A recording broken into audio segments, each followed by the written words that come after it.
Okay, welcome everybody. We're live with the Wheel of Shakespeare Challenge for November 7th. And we are going to, well, we've got myself, Paul, and Maggie. Unfortunately, it looks like we don't have Elizabeth and Bill with us today, so we have a smaller group. Maybe one or both of them will join us later, which would be nice. But we can still get a good game going with just the three of us. So that said, let's go ahead and reveal the wheel. So I got to take two names off of it.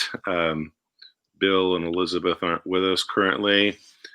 So person who will do the first monologue will be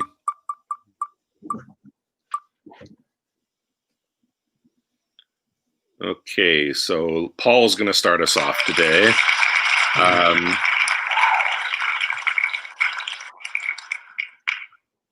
Paul, male or gender neutral? Let's try the gender neutral. Okay. Okay, spinning for Paul.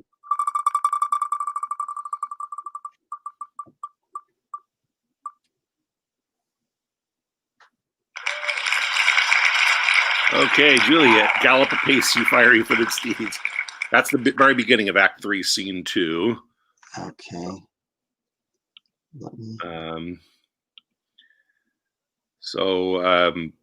Paul, whenever you're ready. Act 3, Scene 2, Romeo and Juliet, top of that. So actually, let me...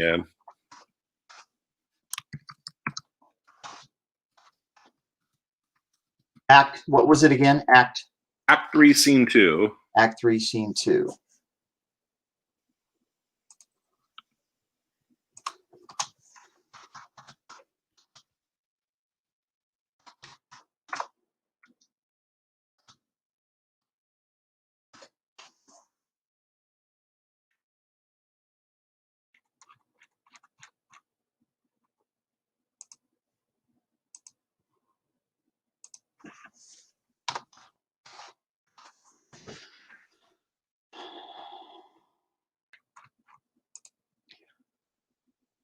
Gallop apace, you fiery-footed steeds, towards Phoebus' lodging. Such a wagoner as Phaeton would whip you to the west and bring in cloudy night immediately. Spread thy close curtain, love-performing night, that runaways' eyes may wink, and Romeo leap to these arms, untalked of and unseen. Lovers can see to do their amorous rites by their own beauties, or if love be blind, it best agrees with night. Come, civil night, thou sober suited matron all in black, and learn me how to lose a winning match played for a pair of stainless maidenhoods. Hood my unmanned blood baiting in my cheeks. With thy black mantle till strange love grow bold. Think true love acted simple modesty. Come night, come Romeo. Come thou day and night, for thou wilt lie upon the wings of night, whiter than new snow upon a raven's back. Come, gentle night, come, loving, black-browed night, give me my Romeo, and when I shall die, take him and cut him out in little stars, and he will make the face of heaven so fine that all the world will be in love with night and pay no worship to the garish sun. Oh, I have bought the mansion of a love, but not possessed it, and though I am sold, not yet enjoyed.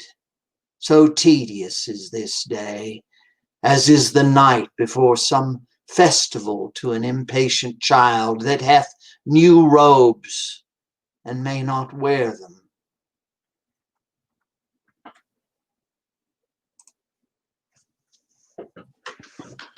Okay, great. So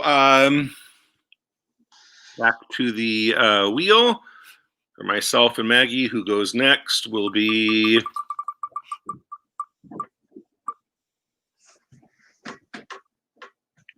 Maggie. So Maggie, you going to stick with a gender neutral, or do you want? I think I'd like to do a man's. Oh, actually, can I pick that? Absolutely. Yeah.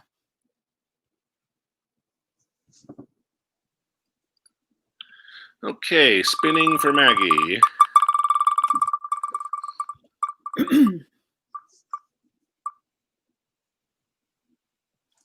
You got.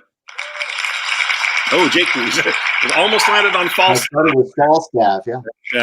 Another great one. So you got all the world's a stage. Let's see. As You Like It. Scene. Is that scene? What is that? Let's see. Act 2, scene 7. Act 2. Okay. And I believe it's in the 15. About line 15 is where it starts.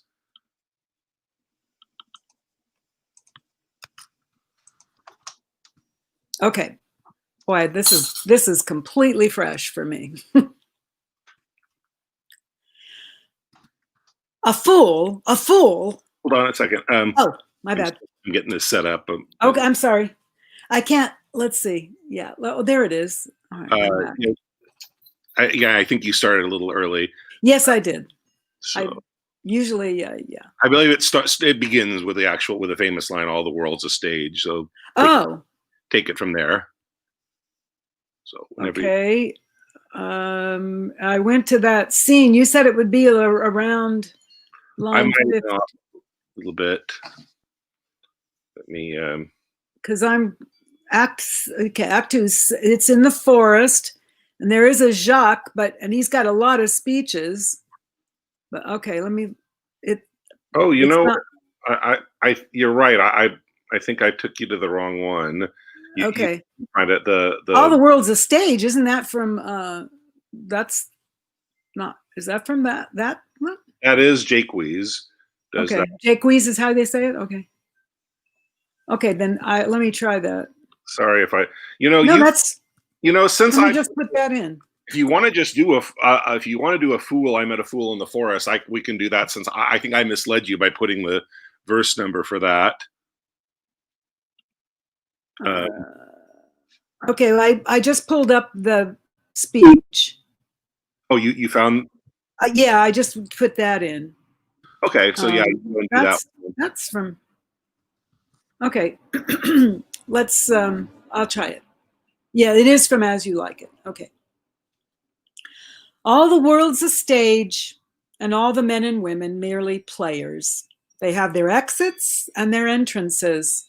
And one man in his time plays many parts, his acts being 7 ages. At first, the infant, mewling and puking in the nurse's arms, and then the whining schoolboy with his satchel and shining morning face, creeping like snail unwillingly to school. And then the lover, sighing like furnace, with a woeful ballad made to his mistress' eyebrow. Then a soldier, full of strange oaths and bearded like the pard, jealous in honor, sudden and quick in quarrel, seeking the bubble reputation even in the cannon's mouth. And then the justice, in fair round belly with good capon lined, with eyes severe and beard of formal cut, full of wise saws and modern instances. And so he plays his part. The 6th age shifts into the lean and slippered pantaloon, with spectacles on nose and pouch on side, his youthful hose well saved, a world too wide for his shrunk shank, and his big manly voice turning again toward childish treble, pipes and whistles in his sound. Last scene of all, that ends this strange, eventful history, is second childishness and mere oblivion, sans teeth, sans eyes, sans taste, sans everything.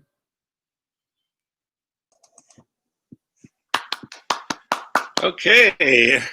Awesome. So that leaves me for the monologues, and I'll do the gender neutral one. Let the wheel decide what gender I'll be for this. So spinning for myself, I'm getting.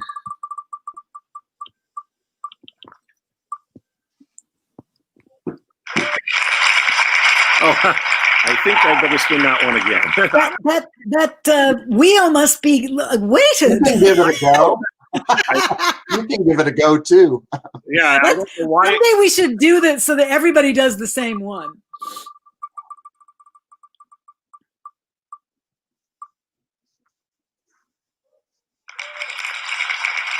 Oh. Okay, I got the once more under the breach.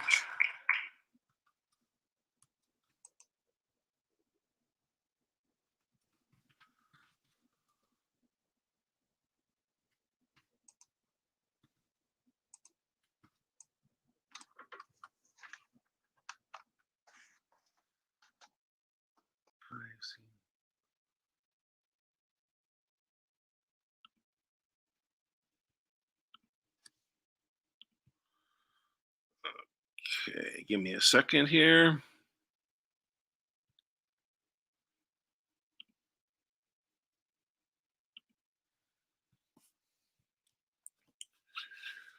Once more unto the breach, dear friends. Once more, or close the wall up with our English dead. In peace, there's nothing so becomes a man as modest stillness and humility. But when the blast of war blows in our ears, then imitate the action of a tiger. Stiffen the sinews, summon up the blood, disguise fair nature with hard-favored rage, then lend the eye a terrible aspect. Let pry through the portage of the head like the brass cannon. Let the brow o'erwhelm it as fearfully as doth a galled rock o'erhaying and jutty his confounded base. Swilled with a wild and wasteful ocean, now set the teeth and stretch the nostril wide. Hold hard the breath and bend up every spirit to his full height. On, on, you noblest English, whose blood is fet from fathers of war-proof. Fathers like so many Alexanders have in these parts from morn till even fought and sheathed their swords for lack of argument. Dishonor not your mothers. Now attest that those whom you called fathers did beget you. Be copy now to men of grosser blood, and teach them how to war. And you, good yeoman, whose limbs were made in England, show us here the mettle of thy pasture. Let us swear that you are worth your breeding, which I doubt not. For there's none of you so mean and base that hath not noble luster in your eyes. I see you stand like greyhounds in the slip, straining upon the start. The game's afoot. Follow thy spirit, and upon this charge cry God for Harry, England, and St. George!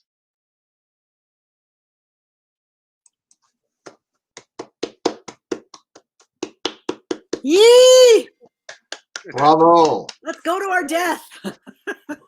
Okay, so for the two-person scenes, we've only got 3, so I think we'll have we'll do at least 2, and then one person will randomly be chosen to go a second time with a third person that didn't go the first time, and so I don't have to spin twice. I think what I'll do is I'll spin the wheel with our 3 names to see who gets eliminated, and the remaining 2 will perform the first scene. Great. So so the first scene.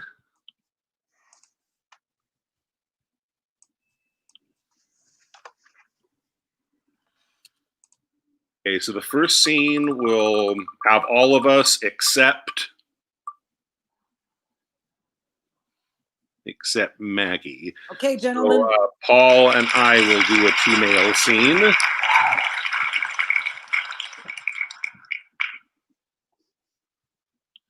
Okay, so Paul and I are going to perform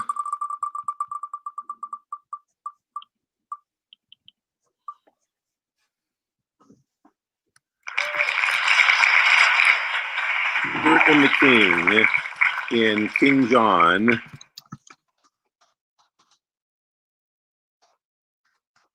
So that's Act 4, Scene 2. Let's figure out where we start with that. Do you have a preference for if you want to be the king or Hubert, Paul? No, I don't. Whatever you like. Okay. I like this play. Yeah, one of the buried treasures. Well, most of his history plays are. I don't know why it's not done more.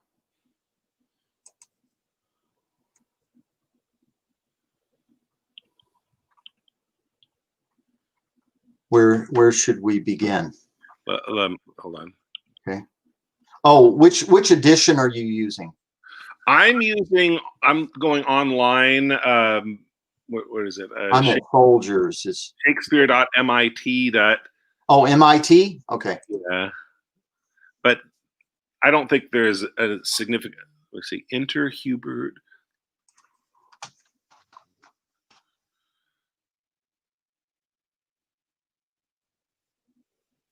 You can be how about you be the king and I'll be Hubert? Okay. What's the line? I'm still looking. Sorry. Oh, okay.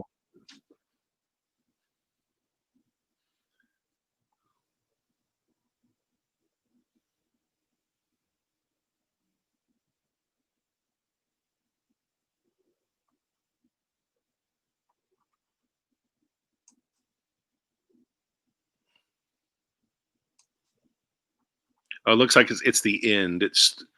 So it looks like when it says re-enter Hubert. King John says, "My mother's dead," and then Hubert re-enters, and I start with, "My lord, they say 5 moons were seen tonight." You see that? My dead. Or you my can say, mother's dead. Re-enter Hubert. yeah. So you want to take it from "My mother's dead"? Okay. Okay, whenever you're ready. All right. My mother's dead. My lord, they say 5 moons were seen tonight. 4 fixed, and the 5th did whirl about the other 4 in wondrous motion. 5 moons? Old men and beldams in the street do prophesy upon it dangerously. Young Arthur's death is common in their mouths, and when they talk of him, they shake their heads and whisper one another in the ear. And he that speaks doth gripe the hearer's wrist, whilst he that hears make fearful action with wrinkled brows, with nods, with rolling eyes.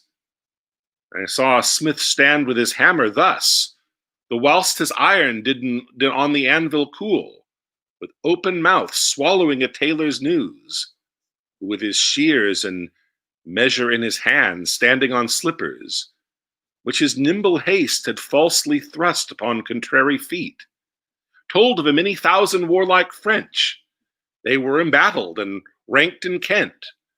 Another lean, unwashed artificer cuts off his tail and talks of Arthur's death. Why seekst thou to possess me with these fears? Why urgest thou so oft young Arthur's death?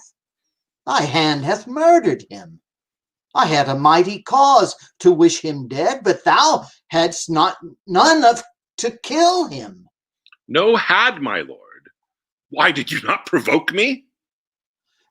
It is the curse of kings to be attended by slaves that take their humors for a warrant to break within the bloody house of life, and on the winking of authority to understand a law, to know the meaning of dangerous majesty, when perchance it frowns more upon humor than advised respect. Here is your hand and seal for what I did. Oh, when the last account twixt heaven and earth is to be made, then shall this hand and seal witness against us to damnation. How oft the sight of means to do ill deeds make deeds ill done? Hadst not thou been by, a fellow by the hand of nature marked, quoted, and signed to do a deed of shame? This murder had not come into my mind. But taking note of thy abhorred aspect, finding thee fit for bloody villainy, apt liable to be employed in danger, I faintly broke with thee of Arthur's death, and thou to be endeared to a king, made it no conscience to destroy a prince. My lord! Hadst thou but shook thy head, or made a pause when I spake darkly what I purposed, or turned an eye of doubt upon my face, as bid me tell my tale in express words, deep shame had struck me dumb, made me break off. And those thy fears might have wrought fears in me, but thou didst understand me by my signs, and didst in signs again parley with sin. Yea, without stop, didst let thy heart consent, and consequently thy rude hand to act the deed, which both our tongues held vile to name. Out of my sight, and never see me more. My nobles leave me, and my state is braved, even at my gates and ranks of foreign powers. Nay, in the body of this fleshy land, this kingdom, this confine of blood and breath, hostility and civil tumult reigns, because my conscience and my cousin's death. Arm you against your other enemies. I'll make a peace between your soul and you. Young Arthur is alive. This hand of mine is yet a maiden and an innocent hand, not painted with the crimson spots of blood. Within this bosom never entered yet the dreadful motion of a murderous thought. And you have slandered nature in my form, which, howsoever rude exteriorly, is yet the cover of a fairer mind than to be a butcher of an innocent child. Doth Arthur live? Oh, haste thee to the peers, throw this report on their incensed rage, and make them tame to their obedience. Forgive the comment in my passion made upon thy feature, for my rage was blind, and foul imaginary eyes of blood presented thee more hideous than thou art. Oh, answer not, but to my closet bring the angry lords with all expedient haste. I conjure thee, but slowly, run more fast. Okay. Oh, wow. Okay. Kind of in terms of knowing, admitting I kind of messed up, but really might not have shown, but in terms of the subtext and knowing, I was trying to place that scene. I remember how he thinks that he's killed Prince Arthur already, and he hasn't. I'd forgotten that I was playing. I think it was good the way it went, though. I'd already killed him. I forgot, and then when I saw the thing about how I'm going to reveal, I didn't actually follow your orders to have the prince. But isn't that kind of part of it too, though? That because the king thinks that's actually happened, and he says important things. Yeah, it is, but it's kind of in terms of the actor playing it. So, like I said, it might not have shown, but the actor needs. I think it looked good. Good. And, I was some of these speeches that I'm not really familiar with. It kind of reveals itself to you as you read it. Yeah, that's part of it. Yeah, and I think a lot of why it's not the play is more forgotten, like you were saying, Paul, it's not performed more often. Is I think a lot of it has to do with. I saw one. I think it was the reduced Shakespeare Company, the people who do the complete works. They really bagged on it. They said, write a play and you skip the two most important things. They had King John without having Robin Hood be in that, and they leave out the Magna Carta, and so that's another indication that those two. Okay, one of them is a legend, and the other one is something that I think history has been. That's not a legend. has maybe I'm wrong. I'm saying the Magna Carta is not a legend. No, I was talking about Robin Hood. I understand. That's what I'm saying. The other, you said one was. How its importance is exaggerated. People that People think that it guaranteed rights to everybody. They forget it was essentially a feudal document. It only guaranteed rights to the nobility. Only the top Exactly. 1% had any rights in Yes. that document. And it's interesting now that the society, the West has embraced democracy.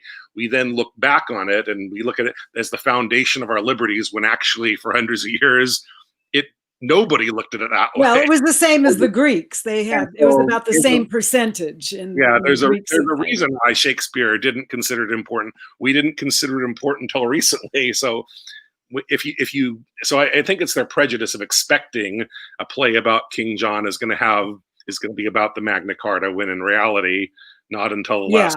Maybe that is it. As it appreciates the Magna Carta. Barely making an But it had some beautiful passages in it. Yeah. Yeah. Okay. So, right. So you're going to do another one of who gets left out, and I'll be with the other person. You definitely are going to go because you got left. You're going to get a scene. I'm going to spin between myself and Paul to see who's going to perform with you now. Okay. Let me see. So we're not going to exclude you both times. It's definitely your turn, Maggie. But who? Yeah. We're spinning to see which one of us is going to go with you this time, right? Or get left out when it's both. So this is going to be the person that will play with. Yeah, that's fine. Okay. It looks like it's going to be me. Okay, Mark. A male-female scene for you and me.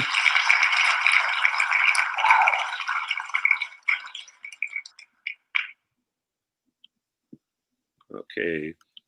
So myself and Maggie are going to perform.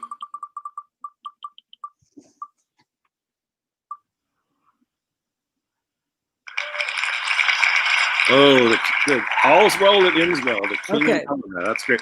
I believe that's toward the end of Act 2, Scene 1. So let's find that.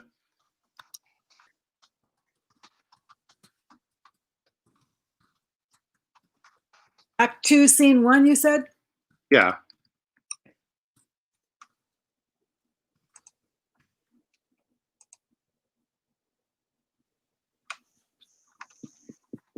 I'm going to the Shakespeare MIT as well, but it doesn't have it by lines. It's just continuous. So let's see. Act 2, Scene 1. Okay. Let's see. King, First Lord, King. It looks like LeFew is here, and then he says goodbye, fare you well, and leaves. And who says goodbye? LeFew says goodbye. Says the dare leave two together, fare you well, exit, and then it leaves a king. And so I'm the dying king whom you're going to heal. Okay, so the king starts with now fair one? Yes, so I'll start. Are you ready for me to begin? I am. Okay. Now, fair one, does your business follow us? Aye, my good lord. Gerard de Narbon was my father. In what he did profess, well found.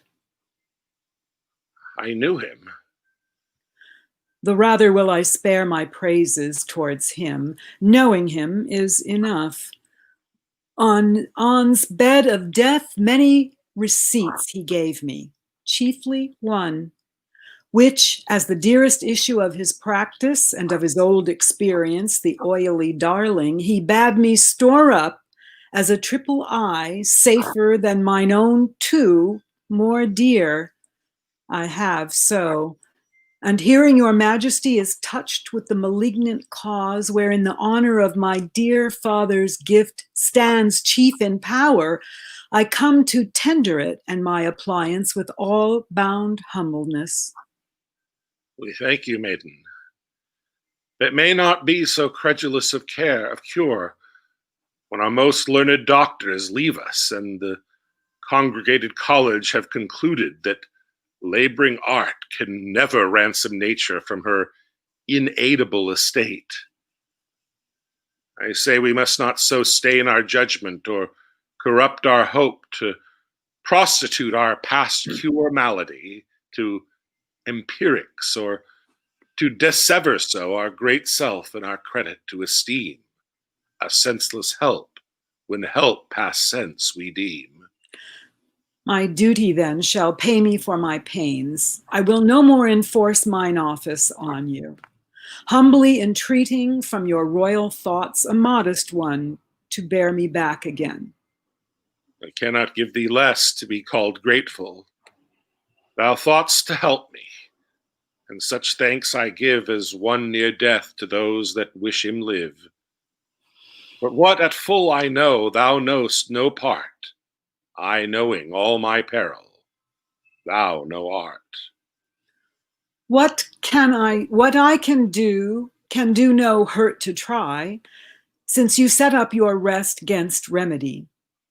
He that of greatest works is finisher oft does them by the weakest minister.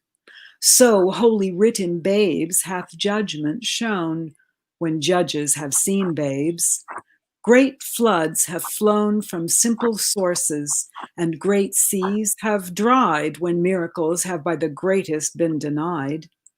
Oft expectation fails, and most oft there where most it promises, and oft it hits where hope is coldest and despair most fits. I must not hear thee. Fare thee well, kind maid. Thy pains not used must by thyself be paid. Proffers not look reap thanks for their reward. Inspired merit so by breath is barred. It is not so with him that all things knows. As 'tis with us as 'tis with us that square our guests by shows, but most it is presumption in us when the help of heaven we count the act of men. Dear sir, to my endeavors give consent, of heaven, not me, make an experiment. I am not an impostor that proclaim myself against the level of mine aim, but know I think, and think I know most sure my art is not past power, nor you past cure. Art thou so confident? Within what space hopest thou my cure? The greatest grace lending grace, ere twice the horses of the sun shall bring their fiery torture his diurnal ring, ere twice in murk and occidental damp moist Hesperus hath quenched his sleepy lamp. Of 24 times the pilot's glass hath told the thievish minutes how they pass. What is infirm from your sound parts shall fly. Health shall live free, and sickness freely die. Upon thy certainty and confidence, what darest thou venture? Tax of impudence, a strumpet's boldness, a divulged shame traduced by odious ballads, my maiden's name seared otherwise, nay, worse, if worse, extended with vilest torture, let my life be ended. Methinks in thee some blessed spirit doth speak, as powerful sound within an organ weak, and what is impossibility would slay in common sense, since saves another way. Thy life is dear, for all that life can rate, worth name of life in thee hath estimate. Youth, beauty, wisdom, courage, all that happiness and prime can happy call. Thou this to hazard needs must intimate, skill infinite, or monstrous desperate. Sweet practicer, thy physic I will try, administers thine own death if I die. If I break time, or flinch in property of what I spoke, unpitied, let me die, and well deserved, not helping, death's my fee. But if I help, what do you promise me? Make thy demand. But will you make it even? I, by my scepter, and my hopes of heaven. Then thou shalt give me with thy kingly hand what husband in thy power I will command. Exempted be from me the arrogance to choose from forth the royal blood of France, my low and humble name to propagate with any branch or image of thy state, but such a one, thy vassal, whom I know is free for me to ask, thee to bestow. Here is my hand. The premises observed, thy will by my performance shall be served. So make the choice of thy own time, for I, thy resolved patient, on thee still rely. More should I question thee, and more I must, though more to know could not be more to trust. From whence thou camest, how tended on, but rest unquestioned, welcome, and undoubted blessed. Give me some help here.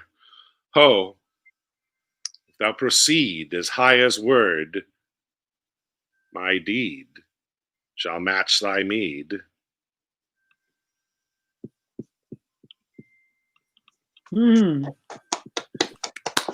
Thank you. Setting in motion. How, people that don't know the play, it's a more obscure one than. So of course she wins that bet and gets to choose her husband and chooses the man that can't stand her and tries to get away from her.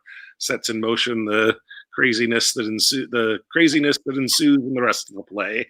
Yeah, that never works, actually. Make somebody marry somebody he can't stand. Chasing after men. No, sperm goes to egg.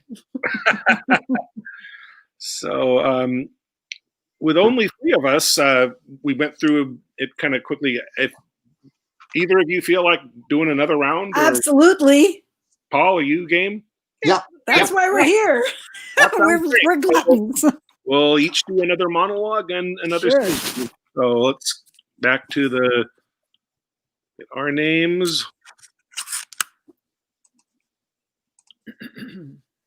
Remove Elizabeth and Bill. Okay, next monologue will be done by myself. Okay. Okay. I'll stick to gender neutral.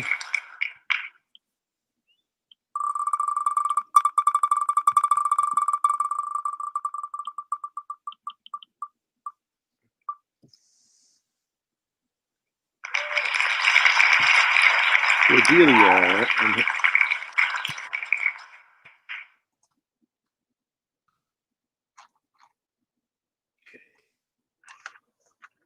Act 1, Scene 1.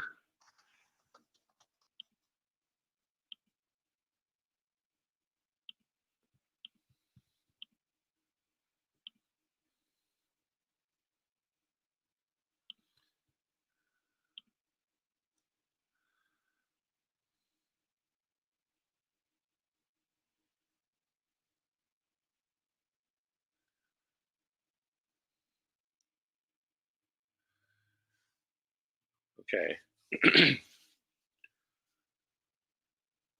Unhappy that I am, I cannot heave my heart into my mouth. I love your majesty according to my bond, nor more nor less. Good my lord, you have begot me, bred me, loved me. I return those duties back as are right fit. Obey you, love you, and most honor you. Why have my sisters husbands if they say they love you all? Haply, when I shall wed, that lord whose hand must take my plight shall carry half my love with him, half my care and duty. Sure, I shall never marry like my sisters to love my father all.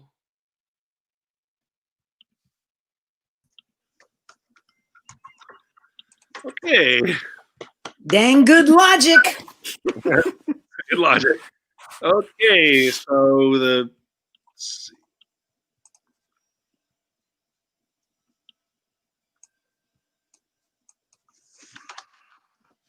So the next monologue will be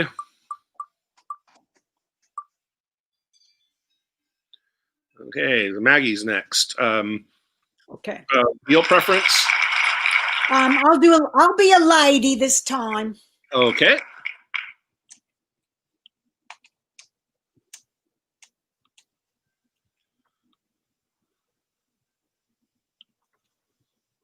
Spinning for Maggie.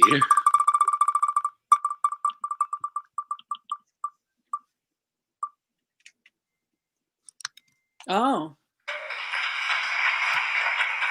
Oh, great! Okay. So this one hasn't been done by anybody yet. It's neat that we spend the.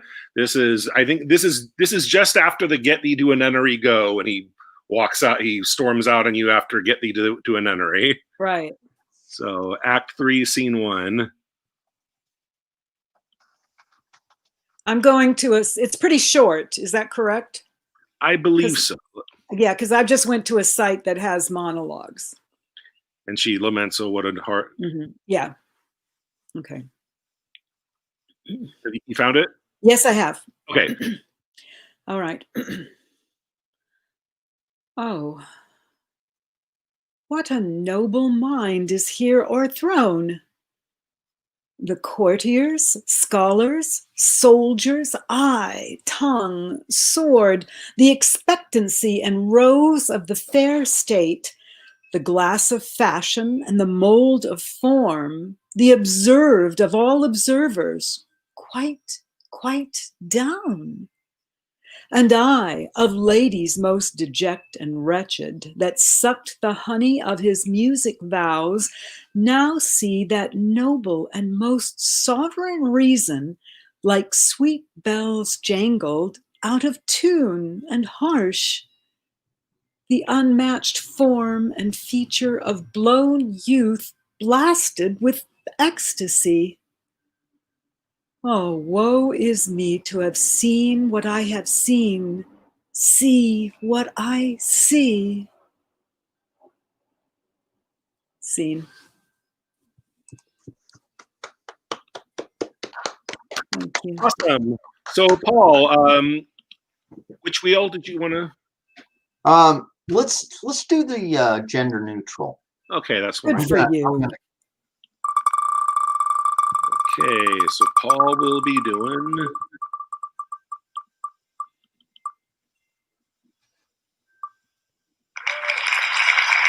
Ooh. Conclusion: If the shadows have offended. Oh, I love that speech. Yeah, fun. Let's see. Okay. If we shadows. Yeah. If you got to play, it's literally the very end. So whenever you're ready, go ahead. Okay. Okay.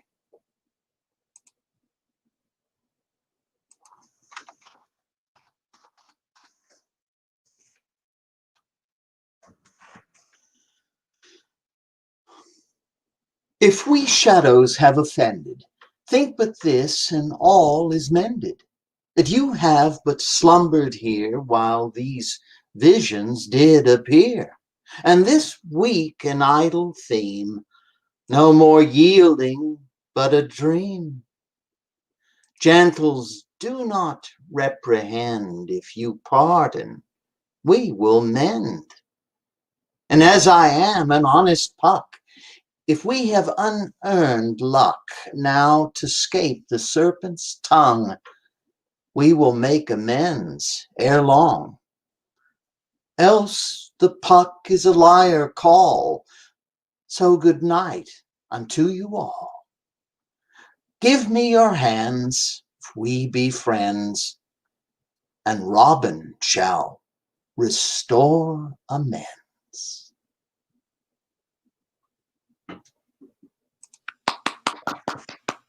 Okay, great.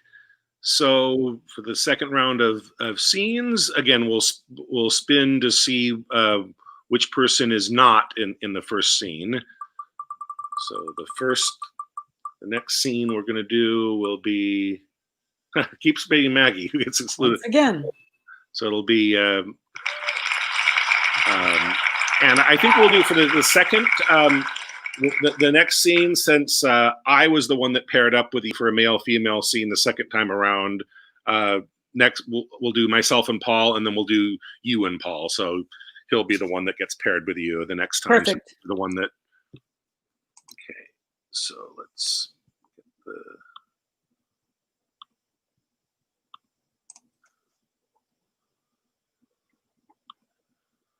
Okay, so Paul and I are going to do.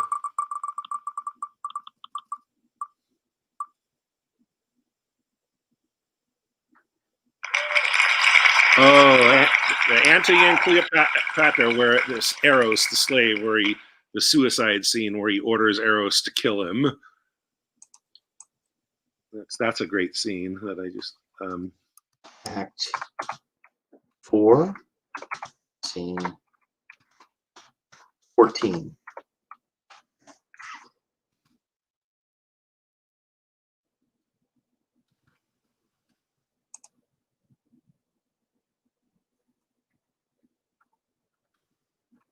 Let's see. Do you have a preference? Do you want to be Antony or the slave? Let's see. It's toward. What's the lines begin with? I'm looking for it myself. Just give me a second. Oh, okay.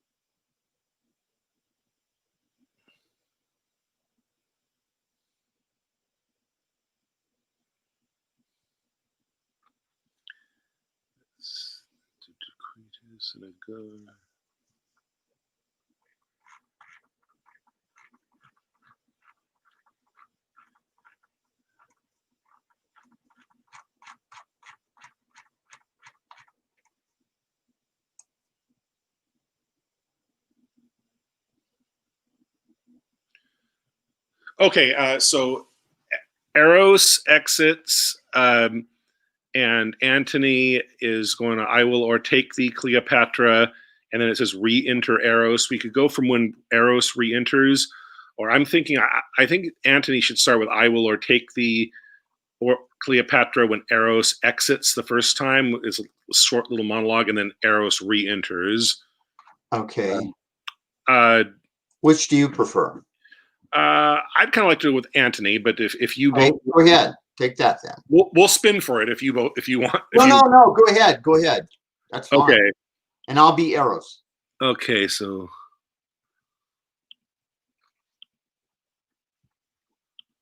So you found it? I will o'ertake. Yeah, I have it. Okay. I will o'ertake thee, Cleopatra, and weep for my pardon. So it must be for now. All length is torture. Since the torch is out, lie down and stray no further. Now all labor mars what it does. Yea, very force entangles itself with strength. Seal then, and all is done. Eros! I come, my queen. Eros! Stay for me. Where souls do couch on flowers, we'll hand in hand, and with our sprightly port make the ghosts gaze. Dido and her Aeneas shall want troops, and all the haunt be ours. Come, Eros! Eros! What would, my lord? Since Cleopatra died, I have lived in such dishonor that the gods detest my baseness. I, that with my sword courted the world, and o'er green Neptune's back with ships made cities, condemn myself to lack the courage of a woman, less noble mind than she, which by her death our Caesar tells. I am conqueror of myself. Thou art sworn, Eros, that when the exigent should come, which now is come indeed, when I should see behind me the inevitable prosecution of disgrace and horror, that on my command thou then wouldst kill me. Do it. The time is come. Thou strikest not me,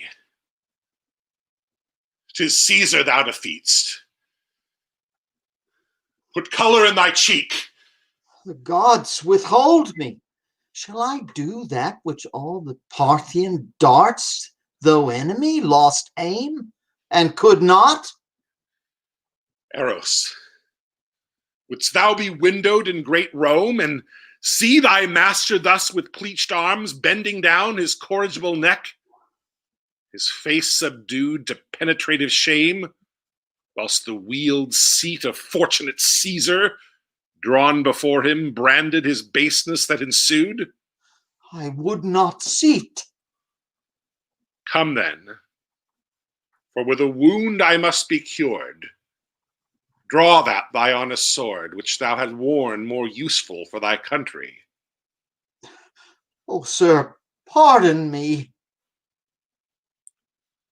When I did make from thee free, swearest thou not then to do this when I bade thee? Do it at once. Thy precedent services we all by accidents unpurposed. Draw and come. Turn from me then that noble countenance wherein the worship of the whole world lies. Lo thee. My sword is drawn. Then let it do at once the thing why thou hast drawn it. My dear master, my captain, and my emperor, let me say, before I strike this bloody stroke, farewell. 'Tis said, man, and farewell. Farewell, great chief. Shall I strike now? Now, Eros. Why, there then, thus I do escape the sorrow of Antony's death.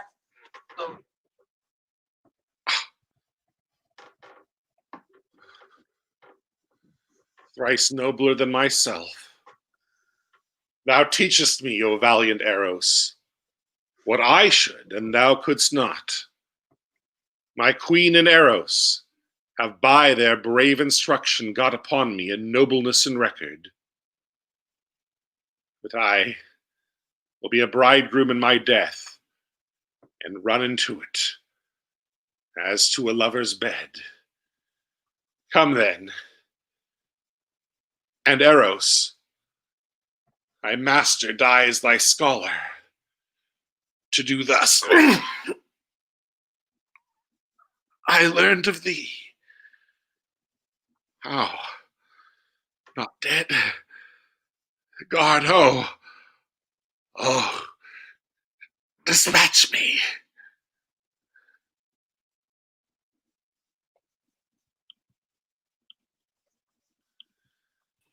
Dang.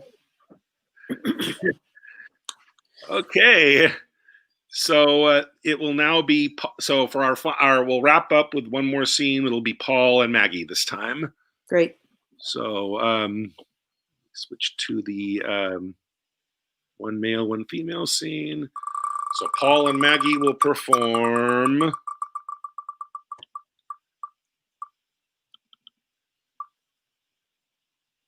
Winter's Tale. Winter's Tale. Perdita and Flores. Wait, is this? Are those two females? I might have put it on the wrong wheel. Winter's Tale. Fine.